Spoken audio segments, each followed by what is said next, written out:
ধৰণৰ গুড়ি মছলা ব্যৱহাৰ নকৰাকৈ একেবাৰে সহজ পদ্ধতিৰে সোৱাদযুক্ত চিকেন বনাওঁ। এইফালে আধা কেজি চিকেন ভালদৰে ধুই ইয়াত 3 চামুচ দিছোঁ দৈ, আদা নহৰু পেষ্ট 1 চামুচ, জিৰা জালুক আৰু ধনিয়াৰ পেষ্ট 1 চামুচ, অকণমান হালধি, সোৱাদ অনুসৰি নিমখ, সৰু সৰুকৈ কাটি থোৱা পিঁয়াজ আৰু অকণমান কেঁচা মিঠাতেল দি পেলাই খুব ধুনীয়াকৈ মেৰিনেট কৰি পেলাই আধা ঘণ্টাৰ কাৰণে থৈ দিছোঁ।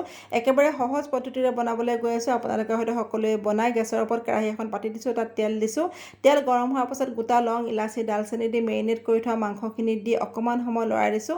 মাংস যেতিয়া পানী এৰিবলৈ আৰম্ভ কৰিছে তাত দি দিছোঁ 2টা বিলাহী, সৰু সৰুকৈ কাটি থোৱা পিঁয়াজ, আদা নহৰুৰ পেষ্ট অকণমান, আকৌ জিৰা জালুকৰ পেষ্ট অকণমান দি ভালদৰে লৰাই আছোঁ।